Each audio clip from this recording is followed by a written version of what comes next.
从金三角开始，把老挝旅游和泰国、柬埔寨、越南、中国周边的旅游整体的拉动，建立起旅游体系、旅游服务，希望大家都把大门打开，为我们共同的经济发展贡献力量。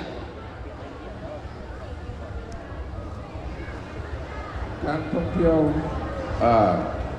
จึงเป็นจุดปิดอ้อมจุดคิดใจท่านบัวคงนามวงศ์เจ้าแขวงบ่อแก้วที่ได้ให้เกียรติขึ้นกล่าวเปิดงานอย่างเป็นทางการขอเชิญท่านอยู่ทางด้านเทิงเวทีก่อนเพื่อจะให้เกียรติเข้าร่วมวาระของพิธีตัดแถบผ้า谢谢，非常感谢波空省长您的精彩致辞，请您在舞台上稍事留步一下，因为接下来将会迎来一个非常激动人心的盛大时刻。Thank you so much. Thank you for your speech. Thank you. บรรดาท่าน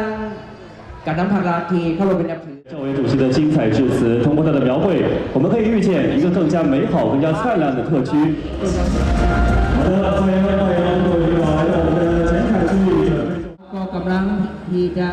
ก็กำลังทรงมิตรให้แก่คณะประธานเพื่อการเตรียมให้แก่การตัดแถบผ้าเปิดงานอย่างเป็นทางการ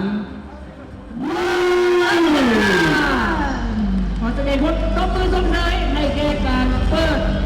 เทศกาลดอกกุหลาบครั้งที่11ประจำปี2024ที่เขตเศรษฐกิจพิเศษ3 เดือนคำรวมต้นถึงแขวงบ่อแก้วได้เปิดขึ้นอย่างเป็นทางการ是的，在此热烈祝贺我国金三角经济特区第27届论坛节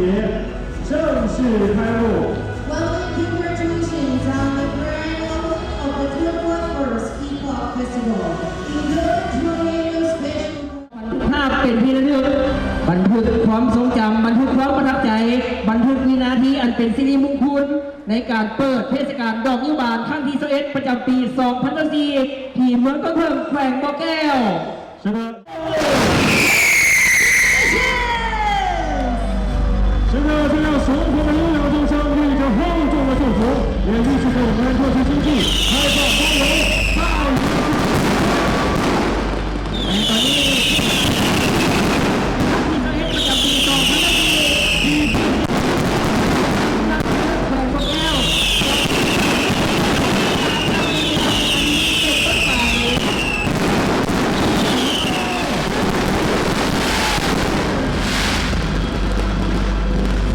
ตอนนี้ถูกเป้าทุกเพนป้ายของงานเทศกาลดอกนิ้วบานประจำปี2024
各位将献上到由西双版纳歌舞团带来的舞蹈《细雨竹情》。 Let's welcome the dance Fire Ring on Bamboo by 西双版纳。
ส้นเผาเหลาส้นเผาเหลานอนอยู่ในหมวดภาษาลาวไต่กบข้าวของส้นเผาเหลายึดแขวงบ่อแก้วเมืองปากถาแบ่งเรียบง่ายมาจากหลายท้องถิ่นที่แตกต่างมีจำนวนหนึ่งก็ยกง่ายมาจากแขวงหัวพันแขวงโพสาลีเมืองไซเมืองหุนเมืองปากแบงแขวงอุดมไซและเขามาอยู่กระจายกระจายทุกเมืองในแขวงบ่อแก้วอาชีพหลักดั้งเดิมแม่นเห็ดไห่เห็ดนาเห็ดสวนปลูกพืชและเลี้ยงสัตว์ชนิดต่างๆอาชีพเสริมปลูกต้นของป่าของดงหอนทำและค้าขายอื่นๆการเสื้อถือศาสนาพุทธและถือเอาวัดเป็นบอนปฏิบัติกิจกรรมทางศาสนาเอกลักษณ์การนุ่งถือและการแต่งกายผู้ชายนุ่งเสื้อคอโมนแขนบ้างมัดแหนงยุงเอิกส่งหัวพูดและนุ่งผ้าสโลงส่วนเป็นหญิงจะจงผมยาวเก้าเป็นโคดแล้วเคียนด้วยสายสร้อยเงินคำหมักปัดปักปิ่นเก้าให้แน่นนุ่งเสื้อที่มีโค้แขนบ้างมัดแหนงใส่หน้าเอิกนุ่งสิ่งมุกสิ่งมีและสิ่งอื่นๆจะมีหัวมีตีน ของแขวงบ่อแก้วนอนในหมวดภาษาลาวไซ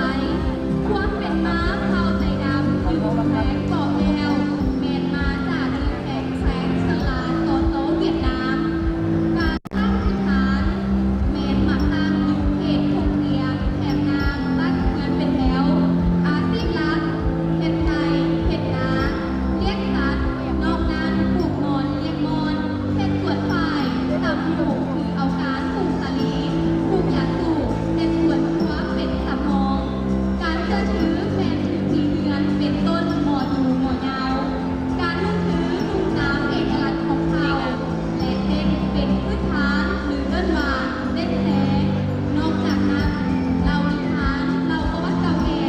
เบาสาวใส่สายก่อนหรือคำพญาย่อยคำสุภาษิต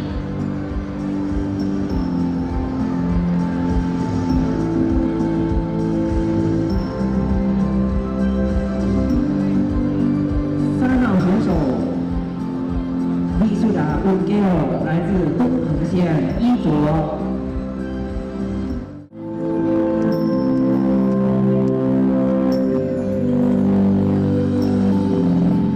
สบายดีเด็กเพ่งหานางสุพรรษาแสงมงคลอายุ23 ปีส่วนสูง167สัดส่วน34 26 36เป็นตัวแทนจากเมืองเมือง โอ้เขี้ยวห้าส้นเผาสามดาวส้นเผาสามดาวยึดแขวงบ่อแก้วต้องเป็นม้าของส้นเผาสามดาวมีบทเข้ามาจากประเทศจีนเขต12พันนาและเซียงยุงส้นเผาสามดาวแต่เดิมมันจะตั้งถิ่นฐานบ้านเรือนที่ตามต้นผูจะมีความสะดวกในการทำมาหากิน การนั่งถือของเผ่าสามดาวในใบตัวจะมีเอกลักษณ์เฉพาะตนและเองยังด้วยเครื่องประดับที่เห็นด้วยเงินและทองวรรณคดีเผ่าสามดาวมีหลากหลายประเภทหลายชนิดเช่นจ้อยนวลขับลื้อเป้าปีมีกาบโขน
เผ่าอาขา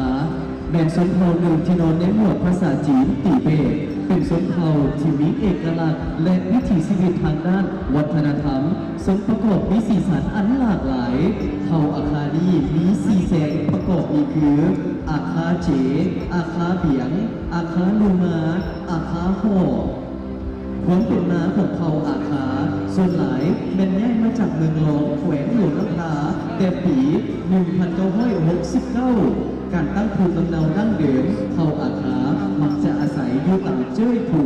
บอนที่มีแสงแดดบอนที่ทำการผลิตแขกคนที่เดินผ่านบ้านเผ่าอาคาจะต้องพักเซาเล็กน้อยสักก่อนเพื่อให้เขาเจ้าเข้าใจในการต้อนรับอาชีพต้นต่อแมนเสื้อถือผีบรรพบุรุษวิถีชีวิตและสถานที่สำคัญของเขาเจ้าได้แก่ประตูโขงหรือประตูบ้านโอ่งสาโบน้ำบนเลี้ยงผีมอนต้นไม้อยู่ถึงหัวคนนอนอาเฟบอเจาะผีมีซ้ำผีเหือนการนุ่งจืดของเขาการนุ่งจืดของเขาเป็นสีดำผู้ชายจะนุ่งส่งขายาวสีดำและเสื้อใหญ่แขนยาวผู้หญิงจะนุ่งสิ้นสั้นให้กระโปรงสีดำด้วยเงินขาวมีหมวกประดับด้วยเงินขาวใส่ผ้าเขียนต่างแอวศิลปะของเผ่าอาคามีฟ้อนปันฝ่ายข้องเอาแขนและขับล้ำประจำเผ่า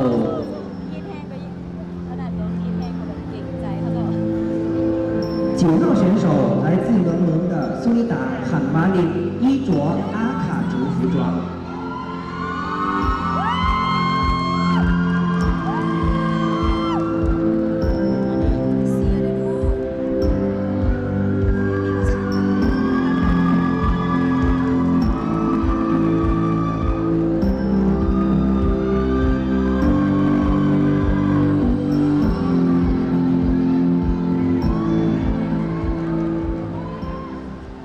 สบายดี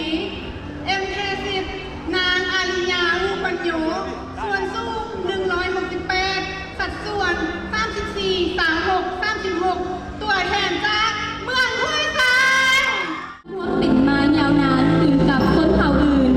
ประวัติความเป็นมาของเผ่าลือมีเสื้อสายมาจากภาคใต้ของจีน เขต 12 คณะการตั้งทิฐานแมนมาตั้งทิฐานอยู่เขตเพียงตามลองแมนน้ำ สบายดี MK13 นางสายฝนสายตะวัน อายุ20 ปี ส่วนสูง165 สัดส่วน 32 25 35 ตัวแทนจากเมืองผาอุดมสาวพงศวรรค์อายุ 19 ปี ส่วนสูง168 สัดส่วน 34 37 36 ตัวแทนจากเมืองบ้านขา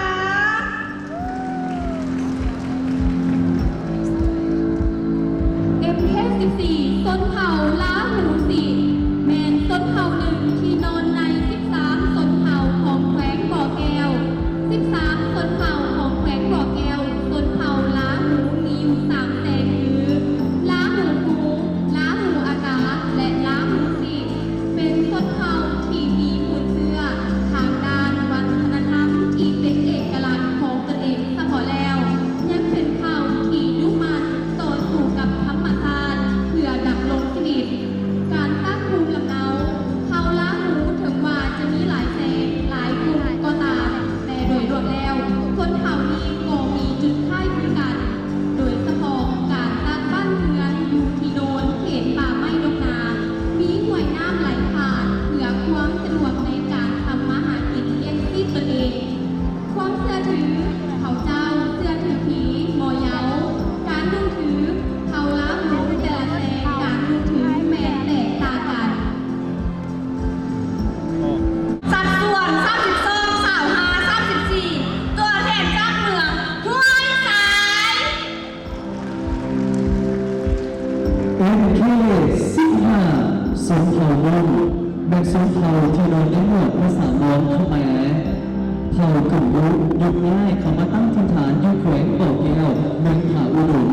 แตกต่างกัน แต่ก็เชื่อว่าบรรดาเผ่ากึ่งบุรีก็มีคนเข้าดั้งเดิมมาจากบรรพบุรุษเดียวกันพบสังเกตการอาคาเบียงอาคาลูมาอาคาห่อ ส่วนหลายเป็นแยกมาจากเมืองหลวงแขวงหลวงน้ำทานแต่ปี1969การตั้งภูมิลำเนาดั้งเดิมเผ่าอาคามักจะอาศัยอยู่ตามเจ้ยผูบอนที่มีแสงแดดบอนที่มีทำการผลิตและแขกคนที่ว่าเดินผ่านบ้านเผ่าอาคาจะต้องพักเซาเล็กน้อยสักวันเพื่อให้เขาเจ้าได้เข้าใจในการต้อนรับอาชีพต้นต่อเป็นเสื้อถูผีบรรพบุรุษวิถีชีวิตและสถานที่ที่สำคัญของเขาเจ้าได้แก่ประตูโขงประตูบ้านโอนสาบ่อน้ำบ่อเรียกผีม่อนต้นไม้มูจน สบายดี MK สาวนางจิรพรวิไลวัน อายุ20 ปี ส่วนสูง163 สัดส่วน32 27 35 ตัวแทนเมืองต้นเพิ่ง MK สาว